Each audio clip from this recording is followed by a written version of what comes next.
Ya, kembali di Lunch Talk. Saat ini kita sudah hadir di studio kami Bapak Maureen Sitorus selaku Dirjen Pembiayaan Perumahan Kementerian Pekerjaan Umum dan Perumahan Rakyat. Selamat siang, Pak Sitorus. Siang. Ya, kalau tadi dikatakan program 1 juta rumah, ini apakah mungkin? Jangan dibalik ya, jangan rumah 1 juta nanti banyak yang mau.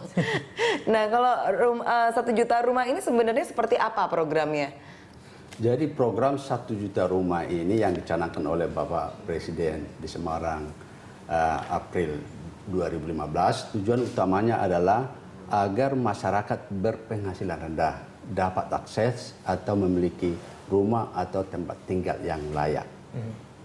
Dan kemudian persyaratan untuk mendapatkan hal itu tuh apa, Pak? Ya, memang baik Undang-Undang Nomor 1 Tahun 2011 tentang perumahan dan kawasan permukiman dan kebijakan pemerintah sekarang menekankan untuk membantu masyarakat berpenghasilan rendah. Nah, siapa mereka ini?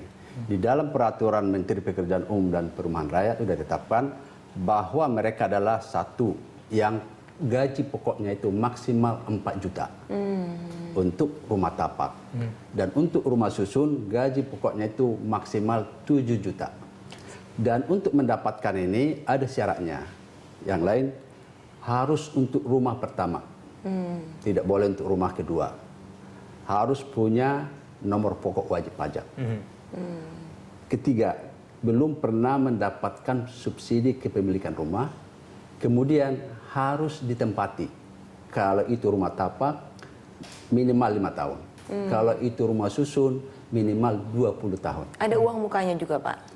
Ada uang muka, peraturan yang lama itu 5%. Tapi pemerintah untuk meningkatkan akses masyarakat berpenghasilan rendah sekarang ini sudah diturunkan menjadi 1%.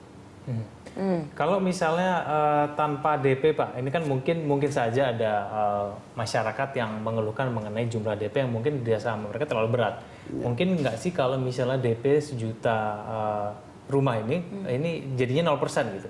Mungkin nggak sih? Ya, mungkin aja. Memang benar untuk masyarakat yang berpenghasilan rendah, DP ini menjadi suatu hambatan bagi mereka. Karena kita tahu tabungan dari masyarakat berpenghasilan rendah ini sangat kecil, bahkan mungkin tidak ada.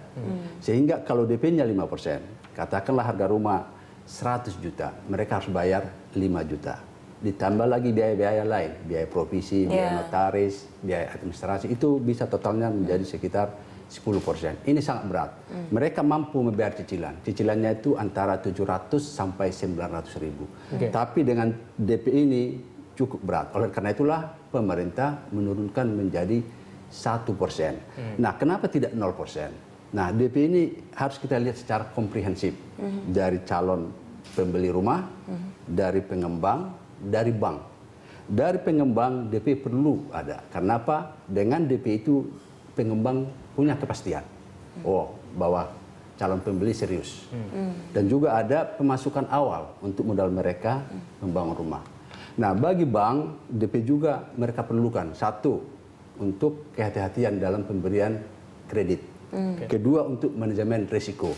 Jadi DP ini perlu ada, tapi tidak tinggi, tapi harus rendah. Nah, pemerintah telah memutuskan 1% itu yang paling baik bagi semua stakeholders. Pak Sitorus, untuk mekanisme orang yang ingin mendaftar itu mungkin bisa dijelaskan, Pak. Ini gimana caranya mereka kalau misalnya tahu? Jadi tapi gimana caranya penyaluran bantuan pemerintah ini yang disebutkan KPR, fasilitas likuiditas pembiayaan perumahan, pemerintah Kementerian PUPR bekerja sama dengan bank pelaksana, misalnya bank BTN. Jadi masyarakat kita ini, ember ini menghubungi pengembang, setelah terjadi kesepakatan, terjadilah akte jual beli. Kemudian mereka ke bank BTN, setelah sepakat semua term of condition-nya, syarat-syaratnya, terjadilah akad kredit. Nah, setelah ini terjadi, maka sudah selesai. Nah, syarat-syaratnya ini untuk KPR-nya itu suku bunganya 5%, jangka waktunya 20 tahun, tadi uang muka 1%, dan rumah ini pemerintah memberikan bebas PPN 10%. Pak, ini kan subsidinya yang diberikan oleh pemerintah untuk down payment-nya sendiri berarti sampai 95% gitu ya untuk satu rumahnya, untuk subsidi LTV-nya begitu ya. Nah, ini apakah untuk APBN sendiri apa tidak takut nanti akan bocor atau misalnya melebihi apa yang seharusnya? Nah, ini sebenarnya kalau kita lihat bunga komersial misalnya sekitar 12%, ini yang pemerintah berikan ini 5%, ada selisih sekitar 7%-an. Itulah yang diberikan oleh pemerintah ke masyarakat kita ini.